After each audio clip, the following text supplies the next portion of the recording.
राधे राधे सभी भक्तों को। सनातन धर्म की पावन धरा पर आदिकाल से ही एकादशी व्रतों का विशेष महत्व रहा है। वर्ष की सभी 24 एकादशियों में आषाढ़ मास के कृष्ण पक्ष की एकादशी को योगिनी एकादशी के नाम से जाना जाता है। यह कथा द्वापर युग के उस कालखंड से शुरू होती है जब महाभारत का भीषण युद्ध समाप्त हो चुका था। धर्मराज युधिष्ठिर हस्तिनापुर के राज सिंहासन पर विराजमान थे, परंतु उनके मन में संसार के समस्त प्राणियों के दुखों और उनके पापों से मुक्ति को लेकर गहरी चिंता थी। एक दिन परम शांत वातावरण में धर्मराज युधिष्ठिर ने त्रिलोकीनाथ द्वारकाधीश भगवान श्री कृष्ण के सम्मुख हाथ जोड़कर अत्यंत विनम्र भाव से प्रश्न किया, हे जनार्दन, हे मधुसूदन, आपने आषाढ़ मास के शुक्ल पक्ष की निर्जला एकादशी की महिमा सुनाकर मेरे मन के संशयों को दूर किया। अब कृपा कर मुझे यह बताइए कि आषाढ़ मास के कृष्ण पक्ष में कौन सी एकादशी आती है, उसका नाम क्या है, उस व्रत को करने की विधि क्या है और उस पावन व्रत को करने से मनुष्य को किस पुण्य फल की प्राप्ति होती है। हे प्रभु, संसार सागर में फंसे जीवों के उद्धार के लिए कृपा कर इस व्रत की कथा विस्तार से कहिए। वीडियो शुरू करने से पहले आप सभी से एक छोटी सी विनती है। अगर आप भगवान विष्णु की कृपा पाने वाले चमत्कारी उपाय, धर्म से जुड़ी महत्वपूर्ण जानकारी, पूजा विधि, व्रत के नियम और सनातन धर्म के ऐसे ही दुर्लभ रहस्य सबसे पहले जानना चाहते हैं तो हमारे इस चैनल को अभी सब्सक्राइब करें और साथ में हाइप भी जरूर करें ताकि हमारी वीडियो अधिक से अधिक सनातन प्रेमियों तक पहुंच सके। बेल आइकन दबाना बिल्कुल न भूलें ताकि हमारी हर नई वीडियो का नोटिफिकेशन सबसे पहले आपको मिले। अपने परम भक्त और प्रिय धर्मराज युधिष्ठिर के मुख से संसार के कल्याण की यह बात सुनकर भगवान श्री कृष्ण के अधरों पर एक मंद मुस्कान तैर गई। उन्होंने अपनी गंभीर और मधुर वाणी में कहा, हे धर्मराज, तुमने संपूर्ण मानव जाति के कल्याण के लिए अत्यंत श्रेष्ठ प्रश्न किया है। आषाढ़ मास के कृष्ण पक्ष की इस पावन एकादशी को योगिनी एकादशी कहा जाता है। यह एकादशी समस्त बड़े से बड़े पापों को नष्ट करने वाली, दैविक और भौतिक कष्टों का निवारण करने वाली और अंत में साक्षात मोक्ष प्रदान करने वाली है। हे कुंती पुत्र, इस व्रत की महिमा इतनी अपार है कि जो मनुष्य इस कथा को केवल सुन भी लेता है वह समस्त बंधनों से मुक्त हो जाता है। सुनो, मैं तुम्हें पुराणों में वर्णित एक अत्यंत प्राचीन और विस्मयकारी इतिहास सुनाता हूँ। भगवान श्री कृष्ण ने कथा को आगे बढ़ाते हुए कहा, हे युधिष्ठिर, इस मृत्युलोक से बहुत दूर स्वर्ग लोक की ऊंचाइयों में एक अत्यंत वैभवशाली और अलौकिक नगरी है जिसका नाम है अलकापुरी। यह नगरी सौंदर्य, ऐश्वर्य और कला की पराकाष्ठा थी। अलकापुरी की भव्यता का वर्णन शब्दों में करना असंभव है। वहाँ के महल स्वर्ण और मणियों से निर्मित थे, जहाँ की गलियों में देवताओं और गंधर्वों का वास था। उस अलौकिक नगरी के राजा कोई और नहीं बल्कि धन के देवता यक्षराज कुबेर थे। राजा कुबेर को देवराज इंद्र ने धन और संपदा का स्वामी बनाया था। उनके पास किसी भी वस्तु की कोई कमी नहीं थी, परंतु इस असीम वैभव के बाद भी कुबेर का मन केवल एक ही जगह रमता था और वह थे देवाधिदेव महादेव भगवान शिव। राजा कुबेर परम शिव भक्त थे। वे प्रतिदिन ब्रह्म मुहूर्त में उठकर संपूर्ण विधि विधान से भगवान आशुतोष की आराधना किया करते थे। महादेव के प्रति उनकी भक्ति अनन्य थी। वे शिव जी के लिंग स्वरूप पर नित्य नए, ताजे और सुगंधित पुष्प अर्पित करते थे। कुबेर का यह नियम था कि जब तक वे भगवान शिव की पूजा पूर्ण नहीं कर लेते थे तब तक वे न तो जल ग्रहण करते थे और न ही राजकाज का कोई कार्य देखते थे। भगवान शिव की इस पावन पूजा के लिए कुबेर ने एक विशेष सेवक नियुक्त किया था। वह सेवक यक्ष जाति का एक अत्यंत सुंदर और युवा माली था जिसका नाम था हेमा। हेमा माली का एकमात्र कार्य यह था कि वह प्रतिदिन सूर्योदय से पूर्व अलकापुरी से कुछ दूर स्थित दिव्य मानसरोवर झील के तट पर जाता था। मानसरोवर जहाँ का जल साक्षात अमृत के समान पवित्र है और जहाँ केवल दिव्य स्वर्ण कमल और दुर्लभ पुष्प खिलते थे। हेमा वहाँ से अत्यंत कोमल, सुगंधित और ताजे पुष्प चुनकर लाता था और ठीक पूजा के समय राजा कुबेर के दरबार में उपस्थित हो जाता था। कुबेर उन पुष्पों को पाकर अत्यंत प्रसन्न होते थे और महादेव की अर्चना करते थे। यह क्रम वर्षों से बिना किसी बाधा के चला आ रहा था। समय बीतता गया। हेमा माली अपने इस दिव्य कार्य को अत्यंत निष्ठा से कर रहा था, परंतु नियति के गर्भ में कुछ और ही छिपा था।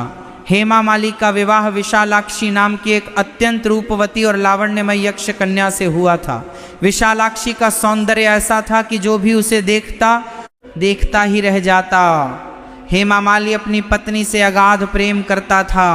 धीरे धीरे उसका यह प्रेम एक गहरे मोह और काम वासना में बदलने लगा। वह अपनी पत्नी के सौंदर्य के जाल में इस कदर उलझ गया कि उसे समय और कर्तव्य का भान ही नहीं रहा। एक दिन की बात है, आषाढ़ मास का यही समय था। चारों ओर सावन के बादल घिर रहे थे, ठंडी हवाएं चल रही थीं। हेमा माली रोज की तरह सुबह सुबह मानसरोवर गया। उसने कुबेर की पूजा के लिए अत्यंत सुंदर, सुगंधित और ओस की बूंदों से चमचमाते हुए फूल तोड़े। फूलों को एक सुंदर टोकरी में सजाकर वह अलकापुरी की ओर लौट रहा था। रास्ते में उसका अपना घर पड़ता था। जैसे ही वह अपने घर के पास से गुजरा, उसके मन में अपनी पत्नी विशालाक्षी से मिलने की तीव्र इच्छा जागृत हुई। उसने सोचा कि अभी तो सुबह बहुत जल्दी है, राजा कुबेर की पूजा में थोड़ा समय है, क्यों न मैं कुछ क्षण अपनी पत्नी के साथ व्यतीत कर लूं। ये सोचकर हेमा माली अपने घर के भीतर चला गया। विशालाक्षी ने जब अपने प्रिय पति को देखा तो वह भी अत्यंत प्रसन्न हुई। दोनों एक दूसरे के प्रेम पाश में बंध गए।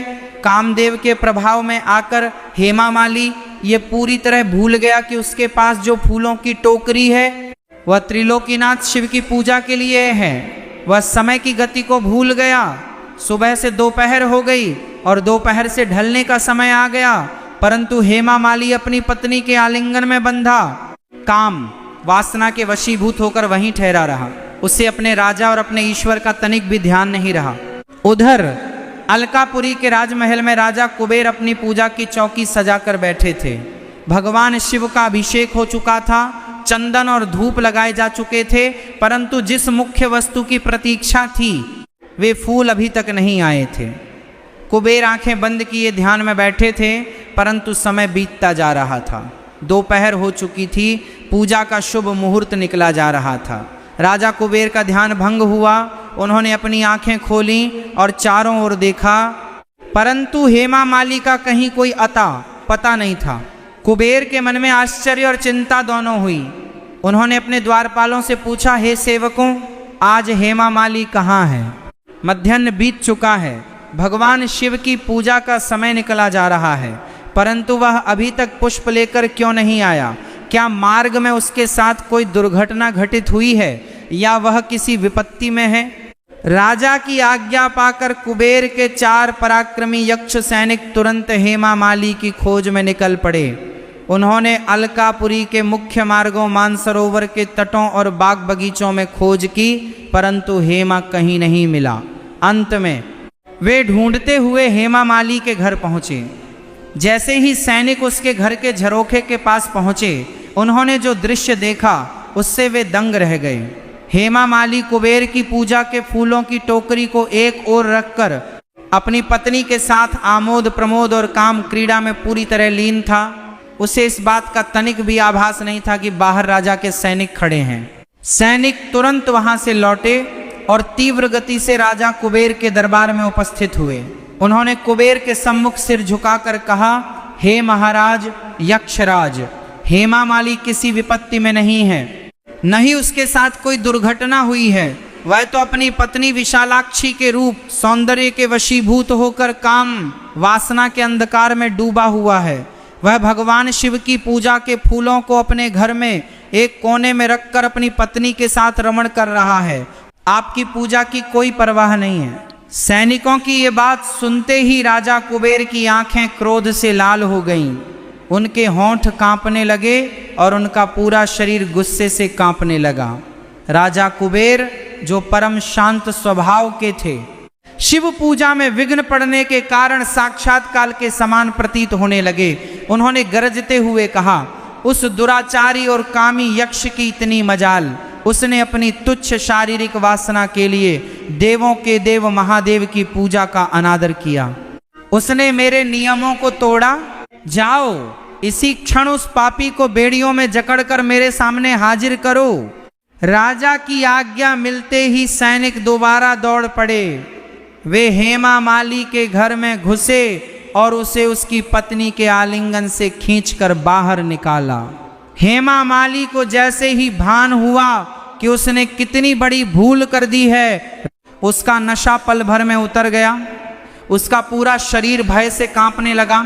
सैनिक उसे खींचते हुए राजा कुबेर के भरे दरबार में ले आए। हेमा माली अपराधी की तरह सिर झुकाए थर थर कांपता हुआ कुबेर के सामने खड़ा था। उसकी पत्नी विशालाक्षी भी रोती बिलखती दरबार के बाहर खड़ी थी।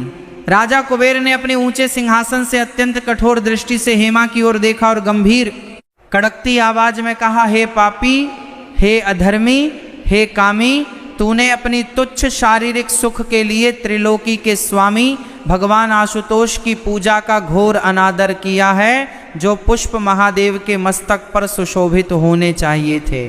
उन्हें तूने अपने घर की वासना की भेंट चढ़ा दिया। तूने न केवल मेरा अपमान किया है बल्कि साक्षात शिव का अपराध किया है। तेरी इस काम अंधता की सजा तुझे अवश्य मिलेगी। हेमा माली कुबेर के पैरों में गिर पड़ा। वह रोते हुए कहने लगा, हे महाराज, रक्षा कीजिए, मुझसे घोर अपराध हो गया। मैं कामदेव के जाल में फंस गया था, मुझे क्षमा कर दीजिए, मुझे एक अवसर दीजिए। परंतु कुबेर का क्रोध शांत होने वाला नहीं था।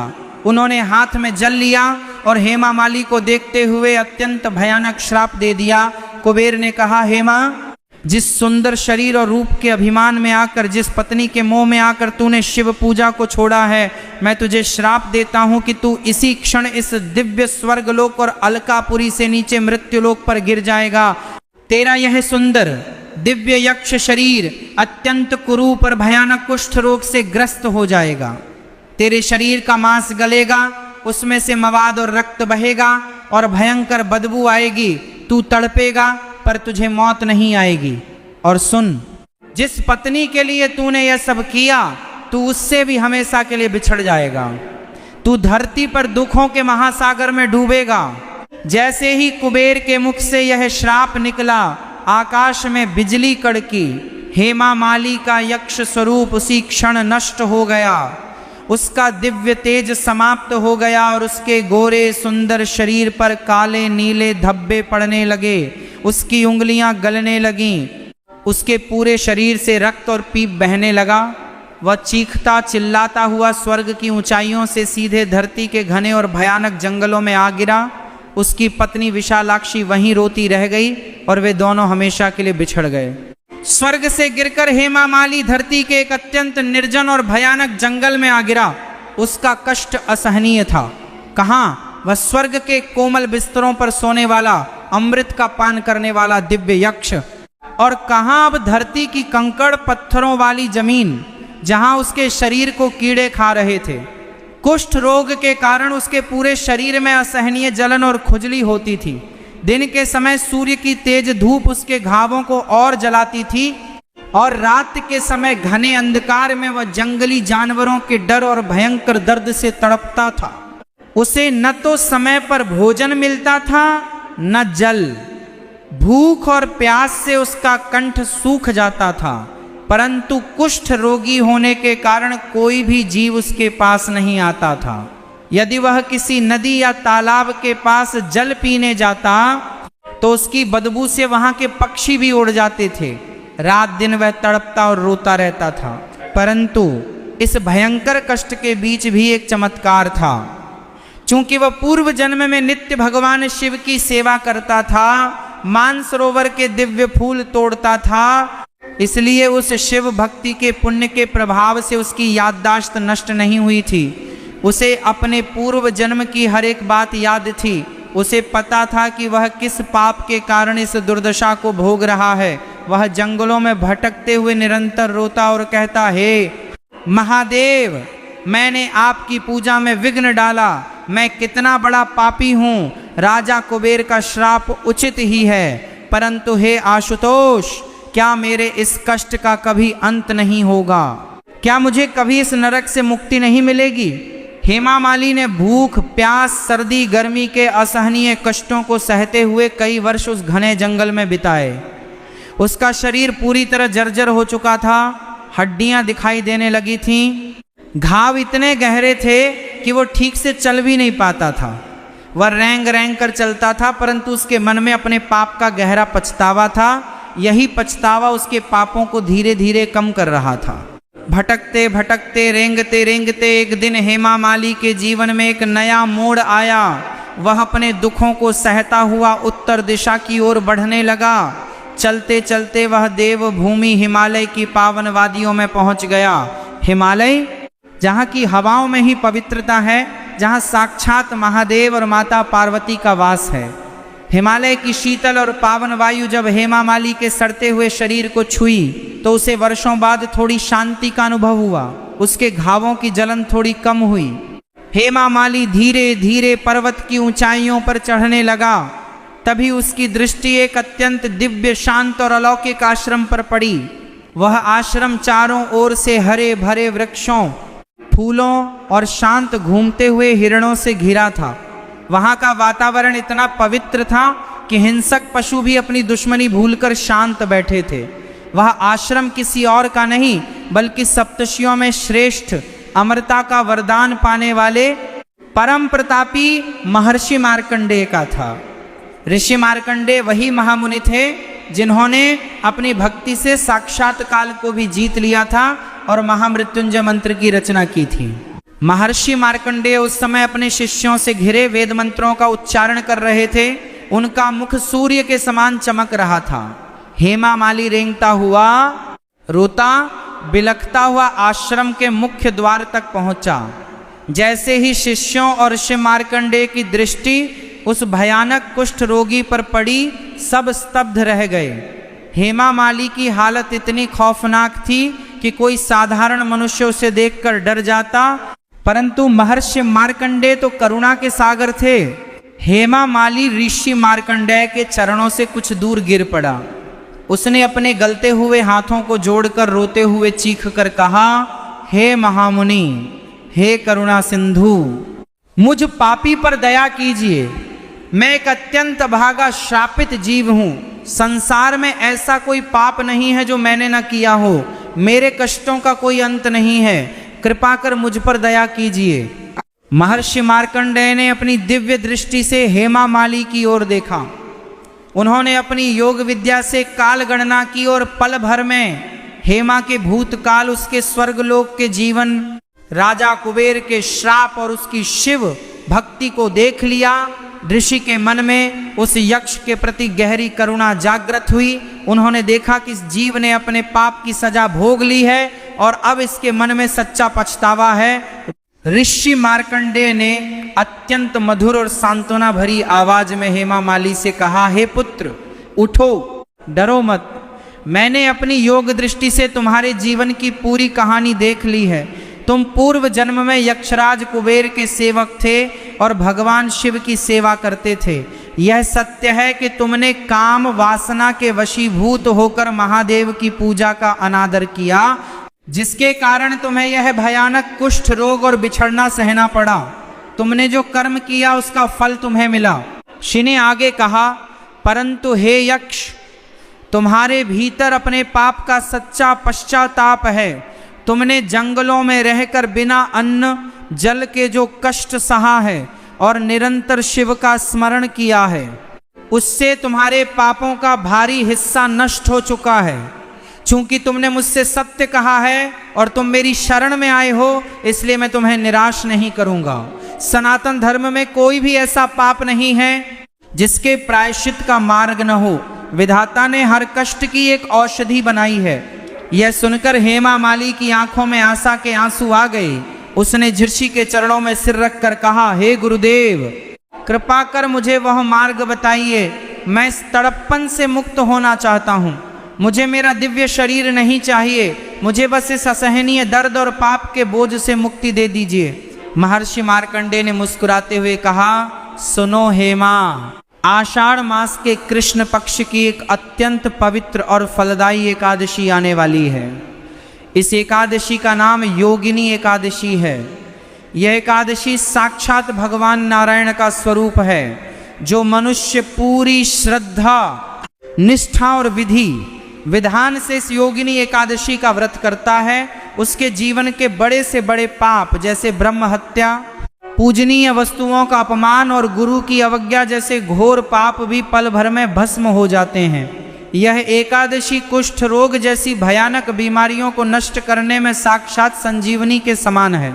यदि तुम मेरी बात मानकर इस आने वाली योगिनी एकादशी का पूर्ण व्रत रखोगे तो मैं तुम्हें वचन देता हूं कि तुम इस श्राप से मुक्त हो जाओगे।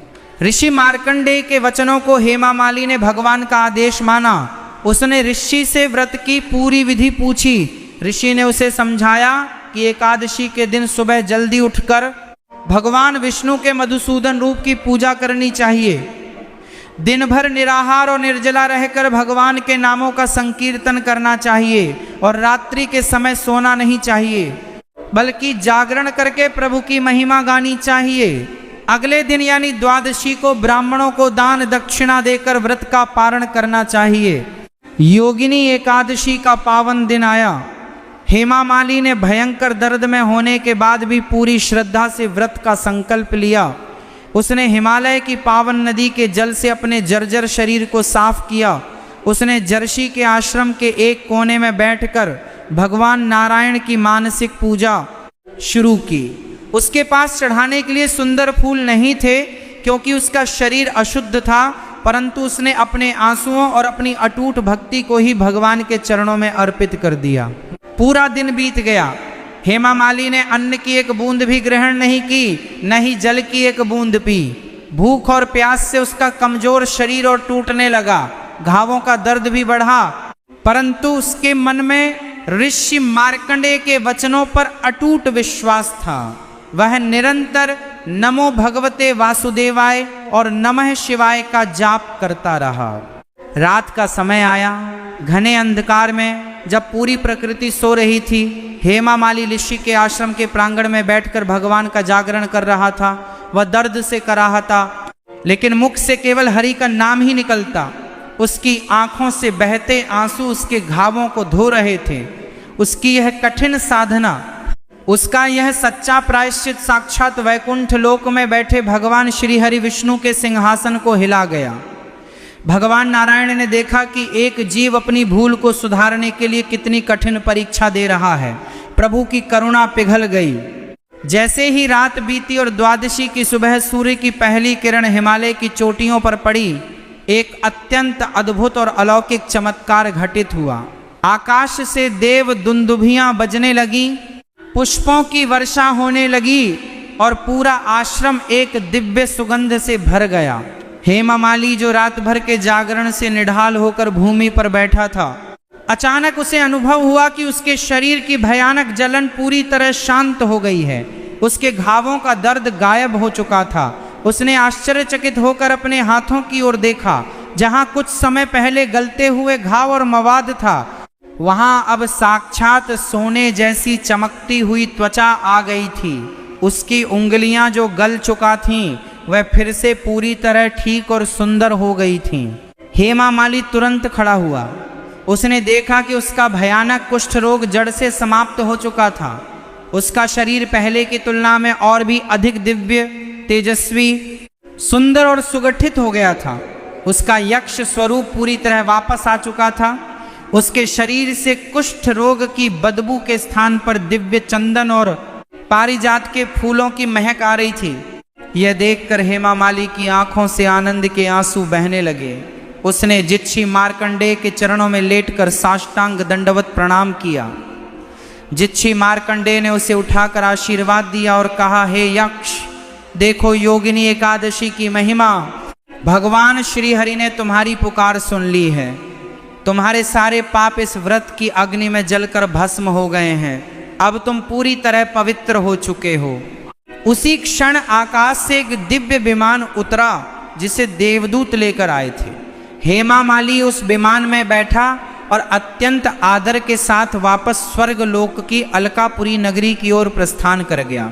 जब वह अलकापुरी पहुंचा तो राजा कुबेर ने देखा कि हेमा पूरी तरह शुद्ध और पवित्र हो चुका है। कुबेर का क्रोध बहुत पहले ही शांत हो चुका था। उन्होंने हेमा माली को गले से लगा लिया और उसे उसका पुराना पद वापस दे दिया। हेमा माली की प्रिय पत्नी विशालाक्षी भी दौड़ती हुई आई और अपने पति को इस दिव्य रूप में पाकर उसके गले से लग गई।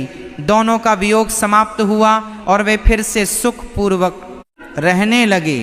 हेमा माली ने फिर कभी अपने कर्तव्य और भगवान की पूजा में कोई भूल नहीं की। भगवान श्री कृष्ण ने कथा का समापन करते हुए अत्यंत गंभीर शब्दों में कहा, हे युधिष्ठिर, इस संसार में मनुष्य अनजाने में या जानबूझकर कई ऐसे अपराध कर बैठता है जिनकी सजा उसे इस जन्म में या अगले जन्म में बीमारियों, दुखों और वियोग के रूप में भोगनी पड़ती है। कुष्ठ रोग या कोई भी गंभीर बीमारी वास्तव में मनुष्य के संचित पापों का ही शारीरिक रूप होती है, परंतु योगिनी एकादशी का यह व्रत साक्षात भगवान नारायण की वह करुणा है जो मनुष्य के उन कर्मों के लेखे जोखे को पल भर में बदल सकती है। शास्त्रों और पुराणों में स्पष्ट कहा गया है कि जो पुण्य फल किसी मनुष्य को 88,000 योग्य और वेद पाठी ब्राह्मणों को भरपेट भोजन कराने से मिलता है, वही परम पुण्य फल केवल एक बार पूरी श्रद्धा से इस योगिनी एकादशी का व्रत रखने या इसकी पवित्र कथा को पूरा सुनने मात्र से प्राप्त हो जाता है। यह व्रत मनुष्य को सिखाता है कि सांसारिक सुख और प्रेम अपनी जगह उचित हैं, परंतु अपने कर्तव्य और ईश्वर की भक्ति से ऊपर कुछ भी नहीं है। जब मनुष्य अपने कर्तव्यों को भूलकर केवल वासना और स्वार्थ में अंधा हो जाता है तो उसका पतन निश्चित है, परंतु यदि पतन के बाद वह सच्चे मन से ईश्वर की शरण में आता है और प्रायश्चित करता है तो भगवान के द्वार उसके लिए हमेशा खुले रहते हैं। हे धर्मराज युधिष्ठिर, जो भी मनुष्य आषाढ़ मास की इस पावन तिथि को योगिनी एकादशी का महाव्रत करेंगे, उनके घर में कभी धन धान्य की कमी नहीं होगी। उनके शरीर के समस्त रोग, मानसिक तनाव और पारिवारिक कलह हमेशा के लिए समाप्त हो जाएंगे। अंत समय में उन्हें साक्षात वैकुंठ लोक की प्राप्ति होगी, जहां न कोई दुख है न कोई रोग, केवल परमानंद है। भगवान श्री कृष्ण के मुख से इस परम अलौकिक कथा को सुनकर धर्मराज युधिष्ठिर के मन के सारे संशय दूर हो गए। उनका हृदय भक्ति के सागर में हिलोरे लेने लगा।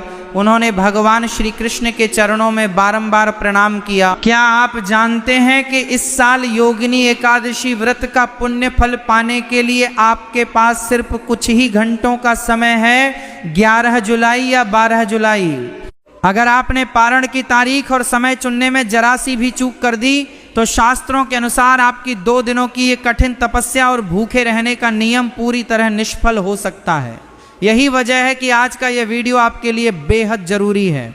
आखिर पंचांग के अनुसार वो कौन सा गुप्त और सबसे सटीक समय है जब आपको अपना व्रत खोलना चाहिए? पारण की वो असली शास्त्रीय विधि क्या है जिसके बिना पूजा अधूरी मानी जाती है? प्रभु नारायण को खुश करने के लिए इस दिन क्या विशेष भोग लगाना है? कौन सा है वो चमत्कारी मंत्र जो आपके व्रत को सफल बनाएगा?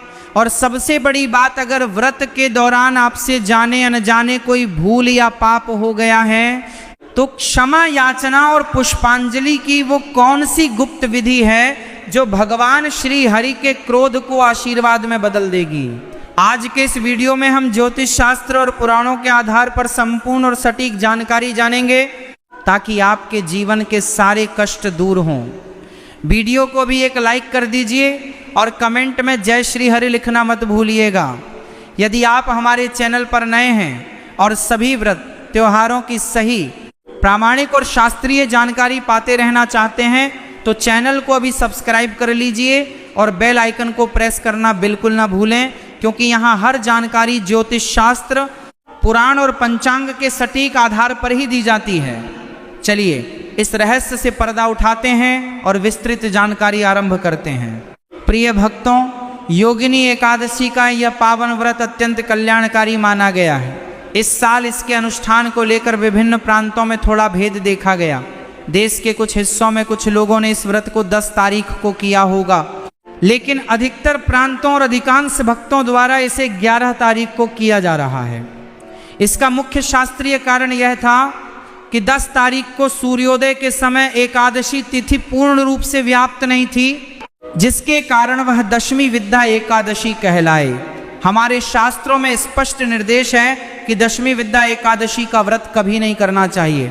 इसीलिए हमने पहले भी आपसे निवेदन किया था कि जहां सूर्योदय के अनुसार एकादशी शुद्ध न हो, वहां 10 जुलाई को व्रत न रखकर 11 जुलाई को ही व्रत रखना न्याय संगत और शास्त्र सम्मत है।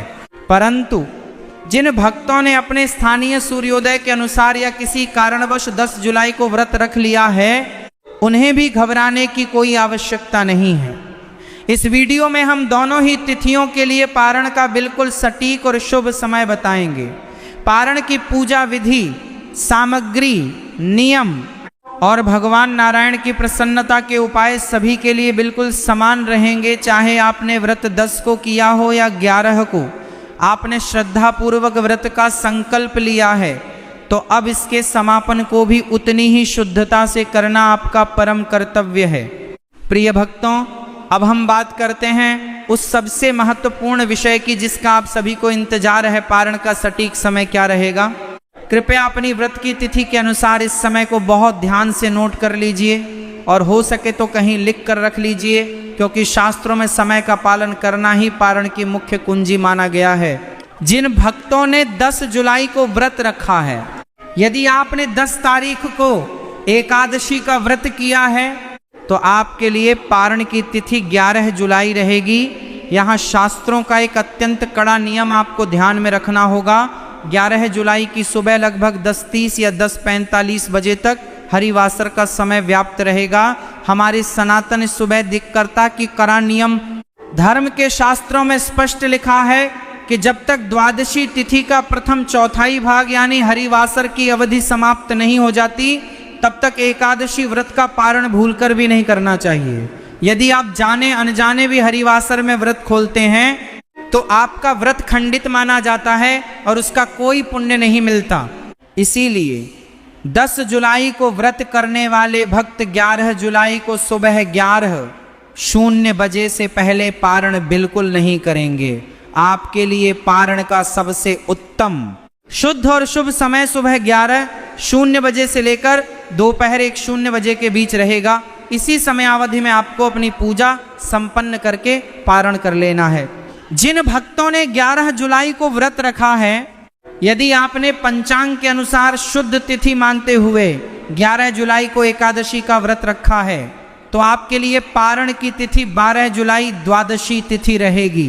12 जुलाई को सुबह के समय हरिवासर का कोई दोष नहीं है, इसलिए आपको सुबह सुबह ही बहुत ही सुंदर, पवित्र और लंबा महामुहूर्त मिल रहा है। 12 जुलाई को व्रत खोलने का सबसे शुभ और कल्याणकारी समय सुबह 5:32 से लेकर सुबह 8:16 तक रहेगा।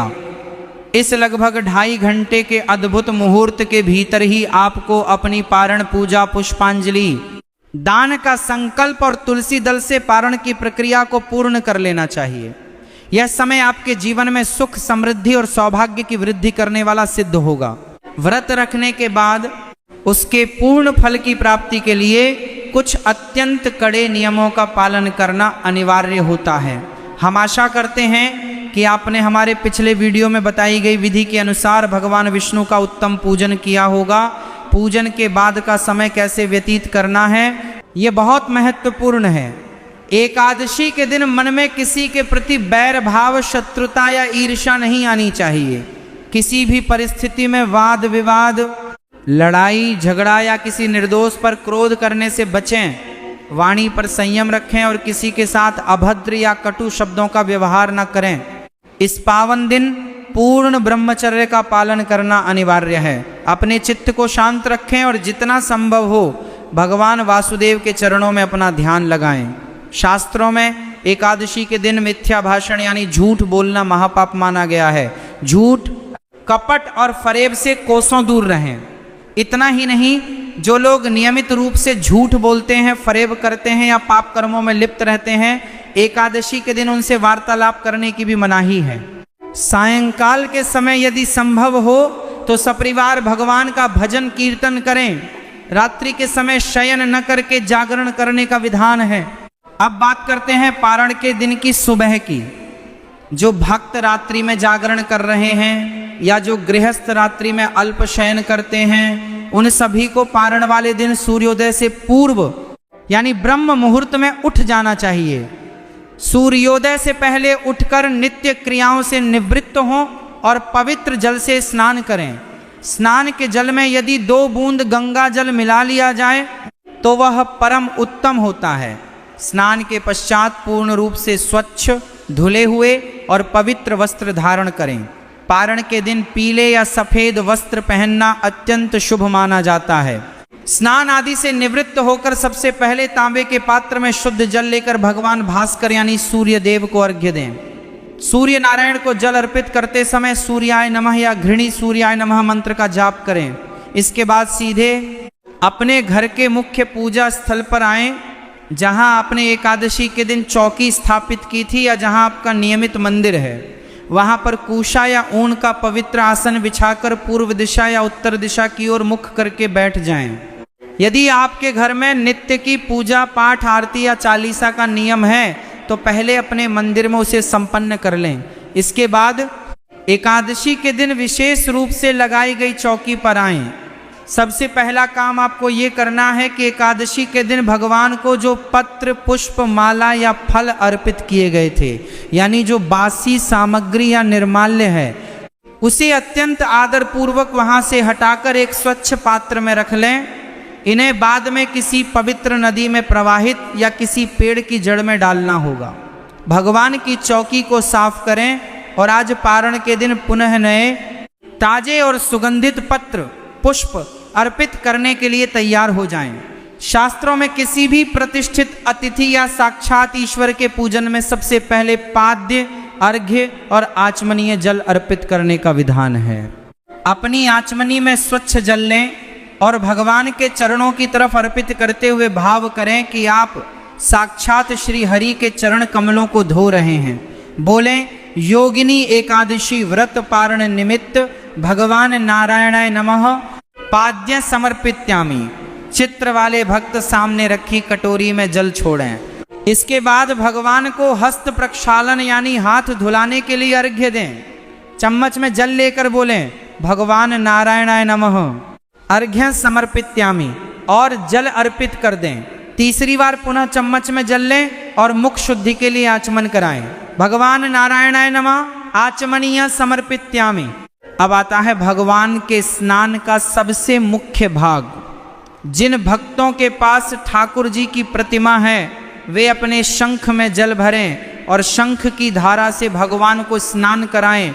जो भक्त तस्वीर की पूजा कर रहे हैं वे एक सुंदर पुष्प लें, उसे लौटे के जल में डुबोएं और भगवान के चित्र पर हल्के से जल के छींटे दें। शुद्ध जल से स्नान के बाद अब पंचामृत से स्नान कराया जाएगा। जो पंचामृत आपने बिना शहद के तैयार किया है उसे चम्मच में लें। प्रतिमा वाले भक्त प्रभु के ऊपर पंचामृत की धारा बहाते हुए उनका अभिषेक करें और चित्र वाले भक्त पुष्प को पंचामृत में डुबोकर भगवान के चित्र पर श्रद्धापूर्वक अर्पित करें। इस समय मन में नमो भगवते वासुदेवाय का निरंतर जाप चलते रहना चाहिए। पंचामृत स्नान संपन्न होने के बाद भगवान को पुनः शुद्ध जल से स्नान कराना अनिवार्य है, जिसे शास्त्रों में शुद्धोदक स्नान कहा जाता है। गंगा जल मिले हुए शुद्ध जल से भगवान को अच्छी तरह स्नान कराएं या पुष्प से छींटे दें।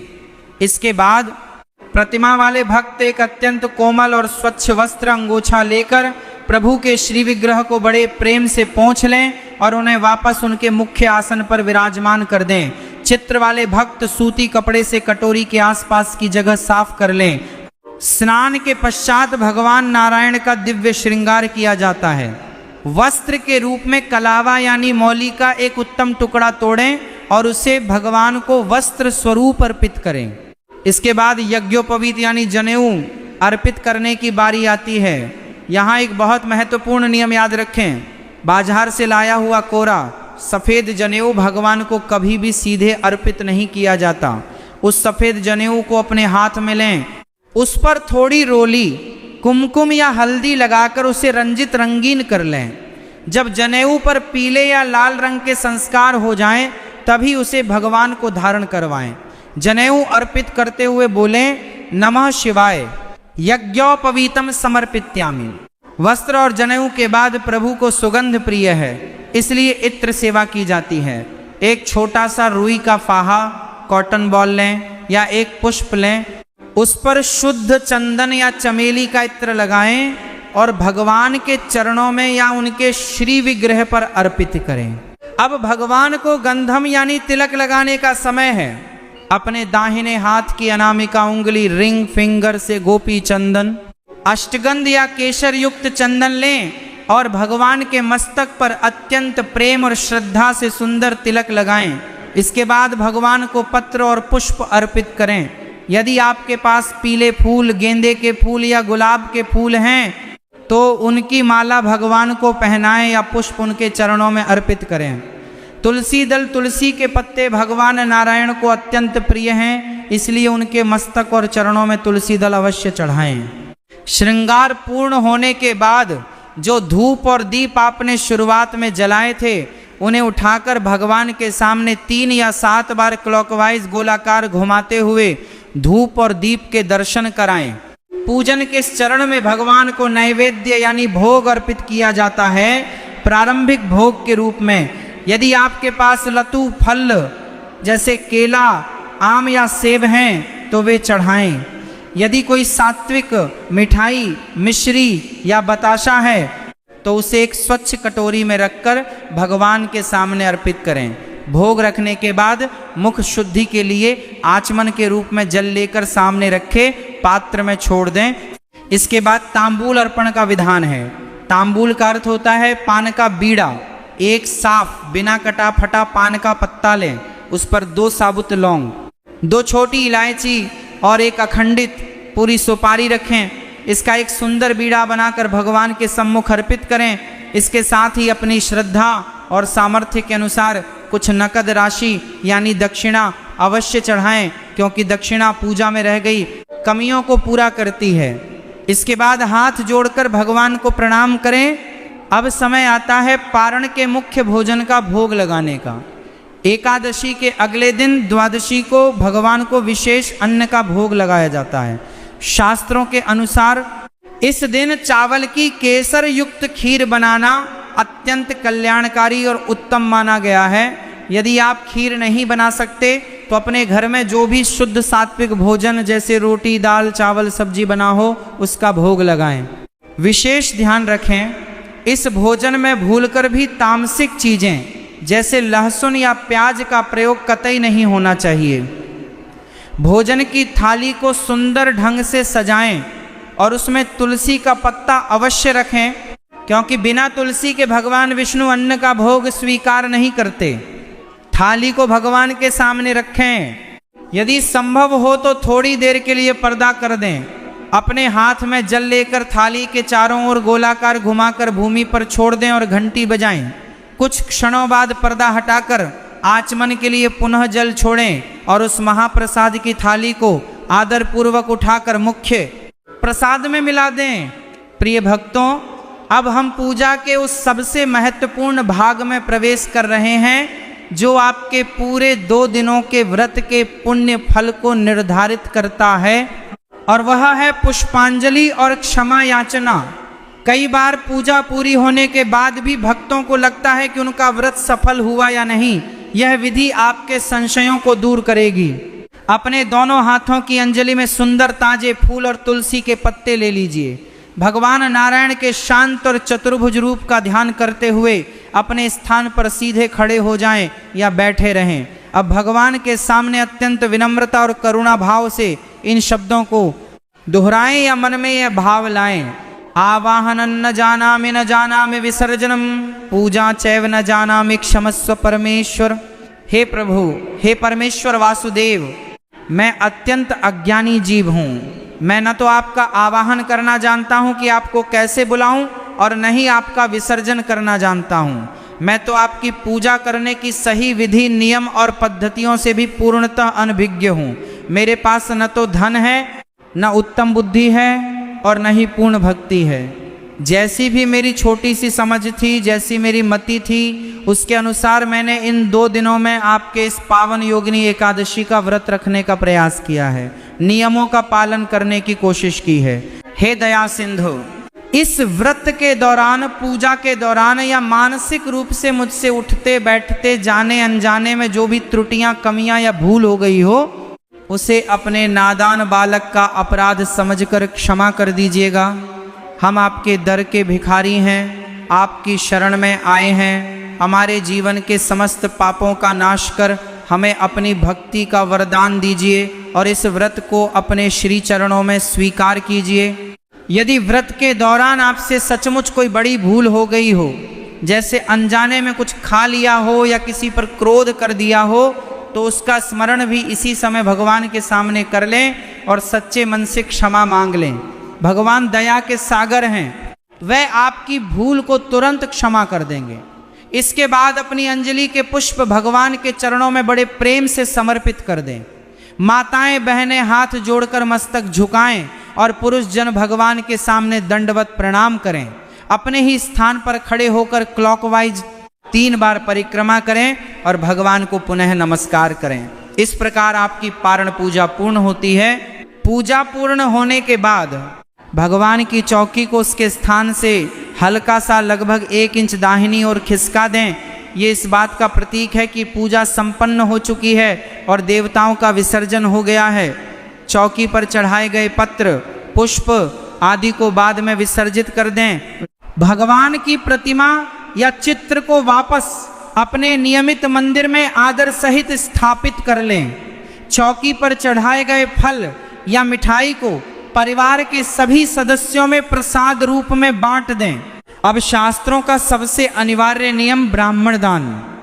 व्रत का पारण तब तक पूर्ण नहीं माना जाता जब तक आप किसी ब्राह्मण या जरूरतमंद को दान नहीं देते। यदि संभव हो तो किसी योग्य ब्राह्मण को घर पर बुलाकर भोजन कराएं और दान दक्षिणा देकर विदा करें। यदि यह संभव न हो तो अपने घर में सूखा सीधा निकालें। एक पात्र में आटा, दाल, चावल, चीनी, नमक, घी और कुछ दक्षिणा पैसे रखकर अलग रख दें और इसे दिन के समय किसी पास के मंदिर के पुजारी जी को या किसी ब्राह्मण के घर जाकर दे आएं। कुछ न कुछ दान ब्राह्मण के निमित्त निकालना अत्यंत आवश्यक है। दान निकालने के बाद ही आपको स्वयं अन्न ग्रहण करना है, यानी व्रत खोलना है। व्रत खोलने की भी एक विशेष शास्त्रीय और गुप्त विधि है। सीधे भोजन की थाली पर न टूटें। सबसे पहले एक स्वच्छ गिलास में शुद्ध जल लें। अपने दाहिने हाथ में जल का पात्र रखें और अपने मुख में एक पवित्र तुलसी का पत्ता, तुलसी दल रख लें। मुख में तुलसी का पत्ता रखकर आंखें बंद करके शांत मन से 5 बार इस महामंत्र का जाप करें। नमो भगवते वासुदेवाय। मंत्र जाप के बाद मन में कहें, हे श्री हरि, मैं इस तुलसी दल और पवित्र जल के माध्यम से अपना व्रत पूर्ण कर रही हूँ। इसे स्वीकार करें। इसके बाद उस जल को पी लें और तुलसी के पत्ते को चबाए बिना सीधे निगल लें। इस प्रकार जल और तुलसी दल से किया गया पारण सर्वोत्तम माना जाता है। एक विशेष संशय का निवारण। हमारे बहुत से भक्तों का यह प्रश्न होता है कि पंडित जी, पारण के दिन हमारा प्रदोष का व्रत है या त्रयोदशी का कोई अन्य व्रत है, तो क्या हमारा व्रत खंडित हो जाएगा? शास्त्रों के अनुसार यदि आप एकादशी के पारण के समय केवल तुलसी दल और जल ग्रहण करके पारण करते हैं तो आपका एकादशी व्रत भी पूर्ण हो जाता है और आपका अगला व्रत प्रदोष आदि भी खंडित नहीं होता, वह लगातार जारी रह सकता है। प्रिय भक्तों, आज के इस विस्तृत वीडियो में हमने योगिनी एकादशी के पारण से जुड़ी हर छोटी बड़ी और शास्त्रीय जानकारी को अत्यंत सरल रूप में समझा है। भगवान लक्ष्मी नारायण की कृपा आप पर और आपके पूरे परिवार पर सदैव बनी रहे। आपके जीवन के सारे पाप नष्ट हों और घर में सुख शांति का वास हो, यही हमारी मंगल कामना है। यदि आपको यह जानकारी थोड़ी सी भी उपयोगी, ज्ञानवर्धक और शास्त्र सम्मत लगी हो तो इस वीडियो को एक लाइक अवश्य कीजिएगा। आपके एक लाइक से हमें और अधिक प्रामाणिक जानकारी लाने की प्रेरणा मिलती है। इस वीडियो को अपने मित्रों सगे संबंधियों और परिवार के व्हाट्सएप ग्रुप्स में जरूर शेयर करें ताकि कोई भी भक्त पारण के समय और विधि में गलती करने से बच सके और सभी को इस व्रत का पूर्ण फल मिल सके। जय श्री कृष्णा। आज पूज्य श्री अनिरुद्धाचार्य जी महाराज ने हम सभी लोगों को बहुत ही उत्तम एवं शिक्षाप्रद कथा सुनाई है। आशा करता हूं कि इस शिक्षाप्रद कथा से हम सभी लोग कुछ न कुछ शिक्षा अवश्य ग्रहण करेंगे और अपने जीवन को सुखी और सात्विक बनाने का प्रयास करेंगे। मित्रों, अगर आपको यह शिक्षाप्रद कथा पसंद आई हो तो वीडियो को लाइक करें और अधिक से अधिक लोगों को शेयर भी करें, जिससे और भी लोग महाराज जी की इस शिक्षाप्रद कथा से शिक्षा लेकर अपने जीवन को सुखी बना सकें। मित्रों, अगर आपने अभी तक हमारे चैनल को सब्सक्राइब नहीं किया है तो हमारे चैनल को तुरंत सब्सक्राइब भी कर लें, जिससे आपको नोटिफिकेशन के माध्यम से महाराज जी के शिक्षाप्रद कथा तुरंत प्राप्त हो सकें। मित्रों, तो कल फिर किसी शिक्षाप्रद कथा के साथ आप लोगों के समक्ष प्रस्तुत होंगे। तब तक के लिए जय श्री राधे।